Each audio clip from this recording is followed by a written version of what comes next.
Assalamualaikum warahmatullahi wabarakatuh. Izin memperkenalkan diri, nama saya Yunita Rahmawani Nasution dengan NIM 21109530112 sebagai moderator dari kelompok 7 yang akan mempresentasikan makalah yang berjudul Penerapan Persamaan Diferensial dan Bilangan Kompleks dalam Teknik Elektro.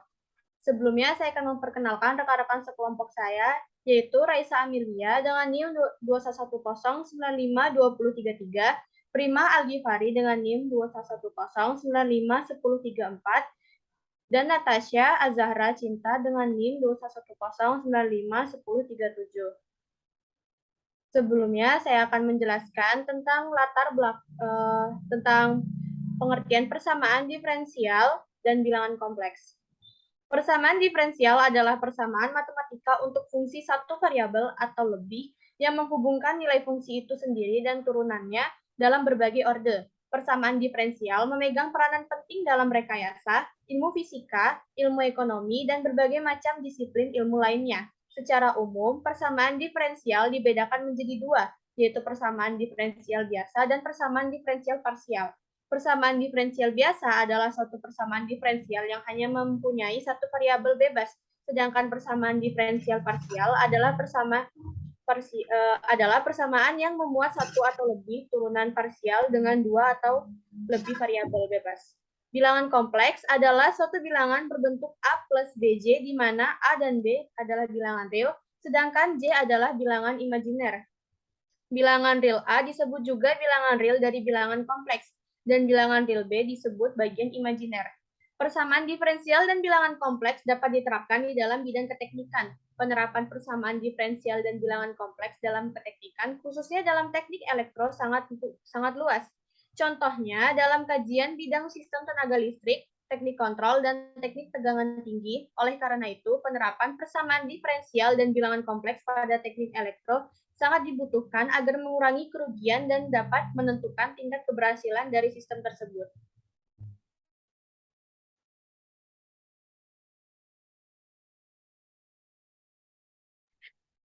Baiklah, di sini saya akan melanjutkan pembahasan pada bab 2. Yang pertama yaitu penerapan persamaan diferensial dan bilangan kompleks di bidang sistem tenaga listrik. Jadi, sistem tenaga listrik itu adalah suatu sistem yang terdiri dari beberapa komponen berupa pembangkitan, transmisi, distribusi, dan beban yang saling berhubungan dan bekerjasama untuk melayani kebutuhan tenaga listrik bagi pelanggan. Nah, dalam sistem tenaga listrik ini kita dapat menggunakan persamaan diferensial ataupun bilangan kompleks untuk menyelesaikan kasus-kasus dalam sistem tenaga listrik tersebut. Nah, yang pertama itu untuk penggunaan persamaan diferensial.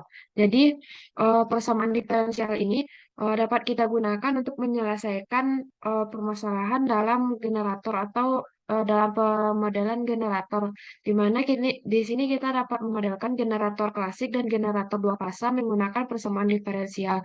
Nah, untuk secara umum, secara generator dapat dimodelkan menggunakan persamaan diferensial aljabar yang mengikuti persamaan diferensial aljabar dari sistem tenaga, yaitu Y sama dengan Fx, Y, U, dan nol sama dengan Gx, Y, di mana F adalah karakteristik dinamis dari sistem tenaga, yang mana umumnya adalah generator dinamis, sedangkan G itu persamaan tenaga mutlak, Y sistem variabel, X sama dengan variabel sistem aljabar, dan U adalah input sistem tenaga. Nah, persamaan sebelumnya itu untuk generator klasik, akan tetapi generator dua fase lebih akurat dibandingkan dengan generator klasik. Tidak seperti mesin rotor bulat, untuk kutubnya yang menonjol, mesin mempunyai eh, celah udara yang lebih sempit. Nah, untuk generator dua kutub tersebut dimodelkan dengan persamaan diferensial, yaitu delta I sama dengan omega I dikurang omega S.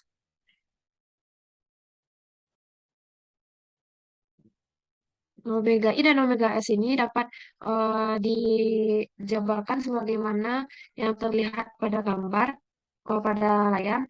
Begitu juga dengan uh, reaction D dan reaction Q. Selain itu, kita juga dapat menjabarkan EFD sebagaimana yang terlihat pada layar.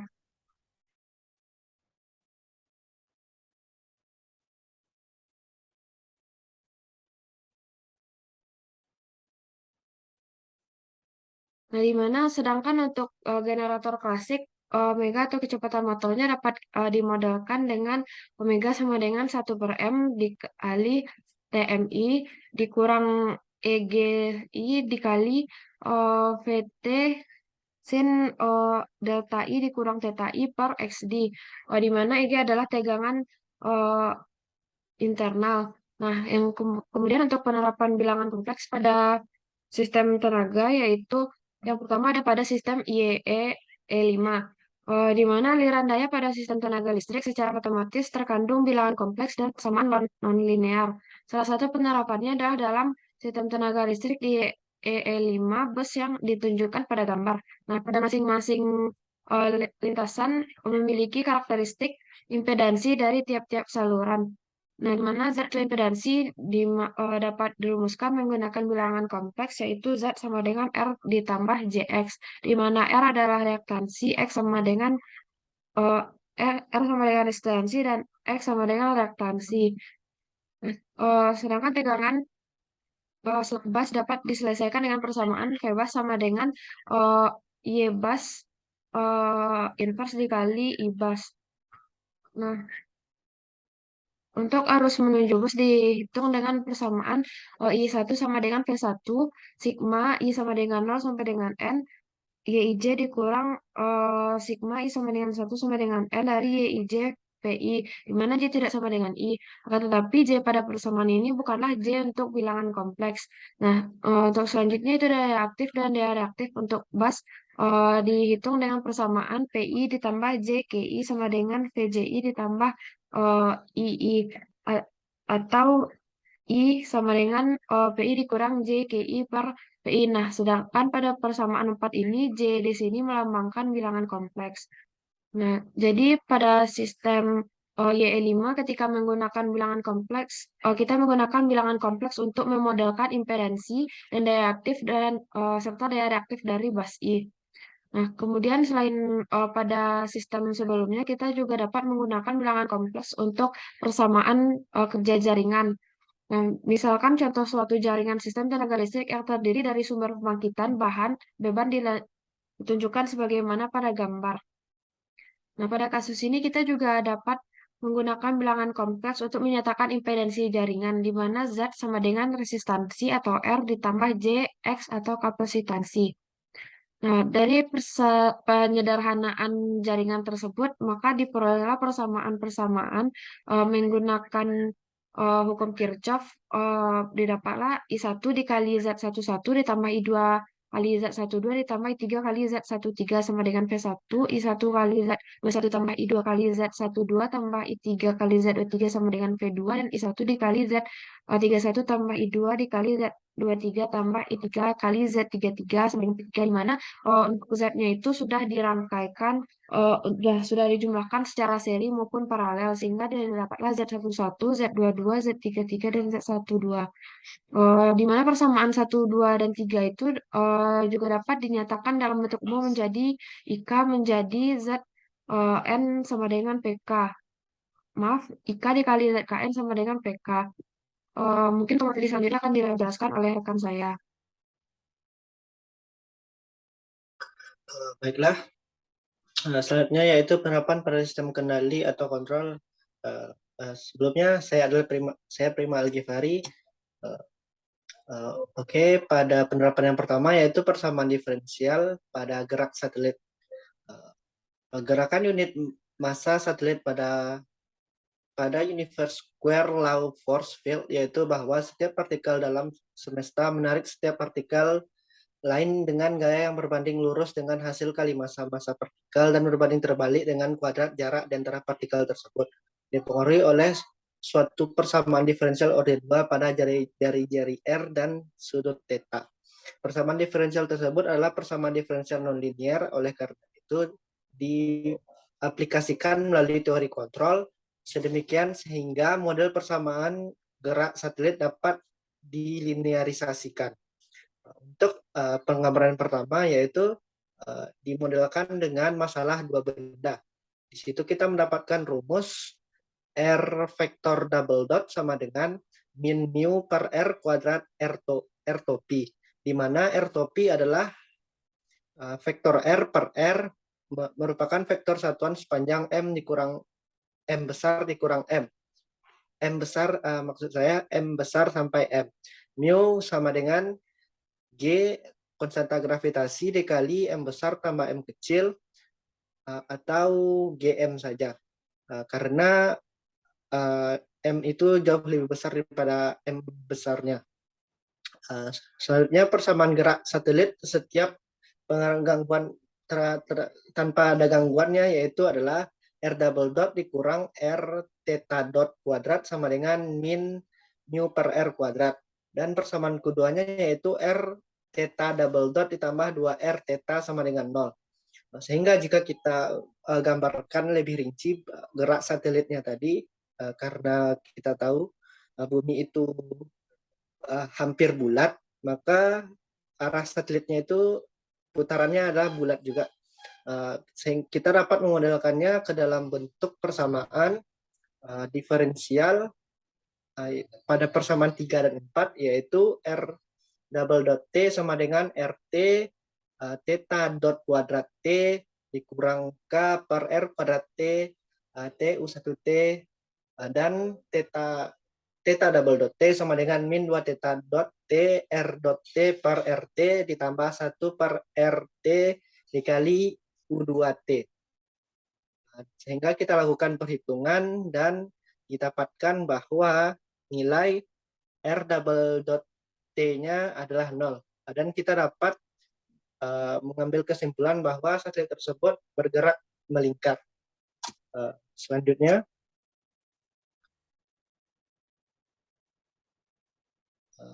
misalnya penerapan yang kedua yaitu persamaan bilang kompleks pada sistem kendali, lebih tepatnya pada pengukuran menentukan pengukuran kecepatan simulasi kereta api berbasis mikrokontroler atau Arduino dengan menggunakan bilangan kompleks. Di sini bilangan kompleks yang kita gunakan yaitu fungsinya T, Z sama dengan X ditambah Y sama dengan I tambah 2T per T dikurang I. Untuk skema pengambil percobaannya, yaitu terdapat Arduino tipe R3 dihubungkan dengan 2 infrared yang akan mendeteksi kereta tersebut. Yang pertama akan menghitung nilai awalnya, dan yang kedua merupakan untuk menghitung nilai akhirnya. Sehingga didapatkan data pada percobaan pertama yang diplot pada grafik percobaan 1, yaitu nilainya adalah konstan, baik itu pada kecepatan realnya maupun pada kecepatan imajinernya. Selanjutnya pada percobaan kedua dan diplotkan pada grafik percobaan 2, didapatkan nilai kecepatannya itu bilangan kompleksnya itu sedikit bengkok, dan pada kecepatan realnya itu agak lebih bengkok. Namun jika kita bandingkan lagi dengan grafik 1 dan grafik 2, terbukti bahwa GLB itu berlaku dengan beberapa pengukuran perolehan sehingga diperoleh kecepatan yang konstan dari setiap percobaan. Selanjutnya yaitu penerapan persamaan diferensial pada alat pengukur kecepatan angin berbasis mikrokontroler AT Mega 328P. Pada proses pengukuran kecepatan angin itu diperoleh hubungan antara kecepatan sudut putaran piringan dengan kecepatan linearnya. Jika kita gambarkan bentuk putaran pada baling-balingnya, yaitu didapatkan persamaan S sama dengan R theta, di mana S adalah jarak simpangan, R adalah jari-jarinya, theta adalah sudut yang dibentuk dalam satuan radian. Lalu terdapat sebuah hukum benda tegar, di mana jika suatu benda tegar berotasi mengelilingi sebuah sumbu tetap, maka setiap partikel pada benda akan bergerak vertikal. Maka pengaplikasian dari persamaan diferensial pada bidang ini adalah ds per dt sama dengan r d theta per dt. Dengan ds per dt adalah kecepatan linear di titik P, d theta per dt adalah kecepatan sudut benda yang berputar. Lalu jika kita ketahui nilai dari kecepatan RPM-nya yaitu 2 VR per 60. jika kita melakukan perancangan perangkat kerasnya, di situ terdapat octocoupler dihubungkan dengan microcontroller Arduino R3, di mana disambungkan dengan SD card dan LCD untuk melihat hasil dari percobaannya. Lalu kita mendapatkan hasil pengujian alatnya seperti pada tabel. Lanjut. Lalu kita dapat menyimpulkan bahwa dari tabel tadi, hasil pengujian setelah dikalibrasi, diperoleh nilai error terbesar yaitu 5,6% dan error rata-ratanya adalah 3,6%. Jadi secara umum alat yang dibuat menggunakan controller tadi itu bekerja dengan cukup baik karena errornya masih pada batas wajar. Jika kita plotkan pada grafik, perbandingan kurva 1 dan kurva 2 itu tidak jauh beda. Kurva yang di bawah merupakan kurva hasil kalibrasi, kurva atas merupakan kurva sebelum kalibrasi. Mungkin sekian dari saya, selanjutnya akan dilanjutkan oleh rekan saya. Selanjutnya, dalam bidang teknik tegangan tinggi. Ada banyak penerapan persamaan diferensial dalam bidang teknik tegangan tinggi. Salah satunya pemanasan sekring listrik. Sekring listrik adalah perangkat sederhana untuk melindungi peralatan listrik atau sirkuit dari kelebihan, beban, dan kemungkinan kerusakan setelah kegagalan satu atau lebih komponen dalam peralatan. Next, moderator.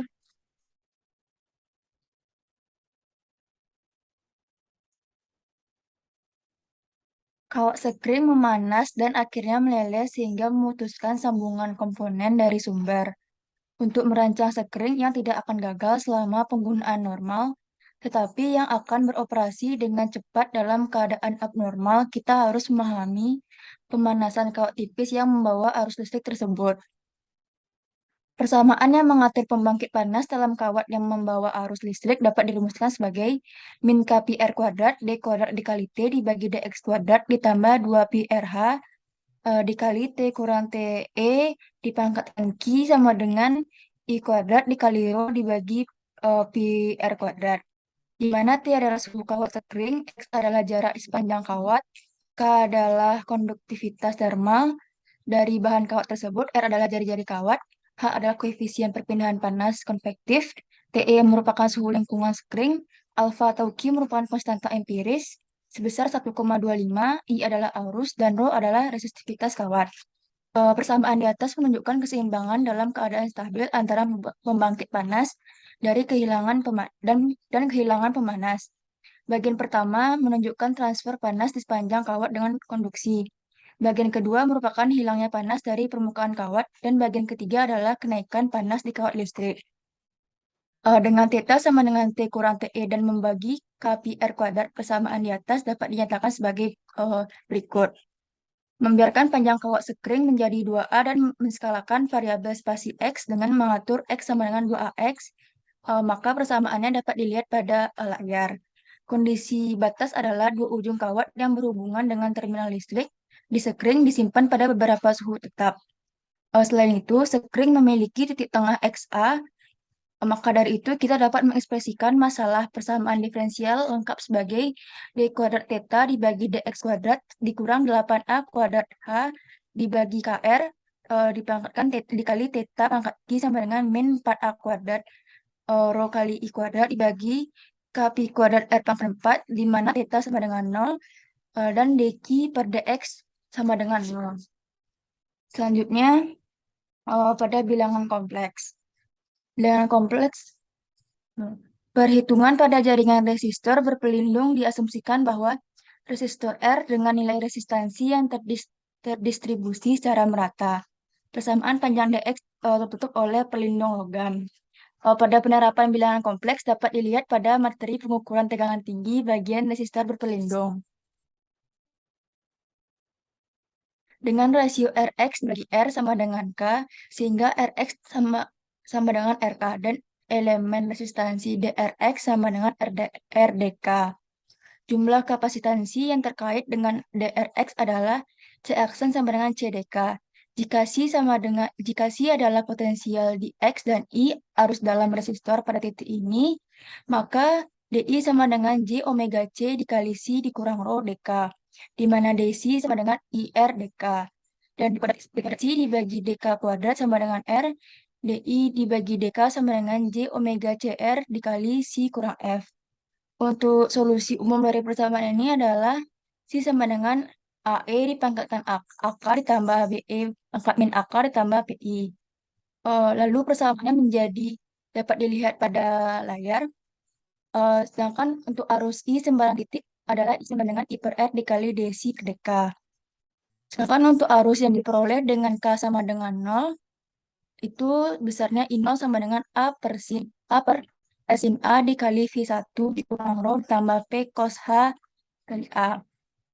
Dengan memperluas fungsi hiperbolik, hasilnya dapat dilihat pada layar. Arus I1 diperoleh dengan kan X sama dengan 1 dengan jawaban sama. Maka didapatkan besar I1 sama dengan V1 ditambah V1 dikurang P dikali A kuadrat per A ditambah V1 kurang P dikali A double aksen per 2A dibagi R dikali 1 tambah A kuadrat dibagi P ditambah A double aksen dibagi 120. Analisis di atas menunjukkan bahwa arus adalah fungsi dari potensial perisai P. Terdapat dua kasus khusus, di mana pada kasus pertama P sama dengan 0 dan arus menuju dan yang kedua arus menuju ground. Bentuk yang mengandung pangkat A lebih dari A kuadrat dapat digambarkan dengan A kuadrat sama dengan J omega R. Maka persamaannya menjadi seperti yang ada pada layar. Selanjutnya sudut fase antara satu bumi adalah min omega R C bagi 6. Frekuensi tinggi, frekuensi dibagikan dengan biji persamaannya pada layar. Sudut beda fase menjadi plus omega R CE dibagi 3. Mungkin sekian, selanjutnya akan dilanjutkan oleh rekan saya, Yunita.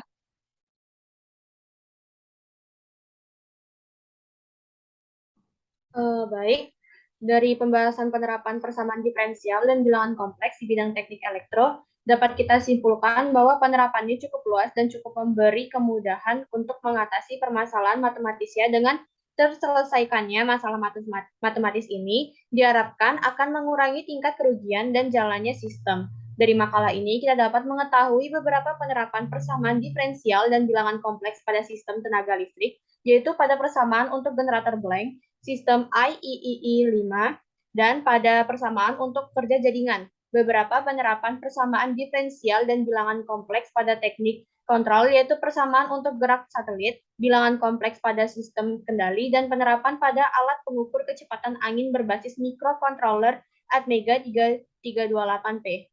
Sedangkan pada sistem tegangan tinggi, penerapannya yaitu pada pemanasan sekring listrik dan materi pengukuran tegangan tinggi bagian resistor berpelindung. Sekian presentasi dari kelompok 7. Kami akhiri. Wassalamualaikum warahmatullahi wabarakatuh.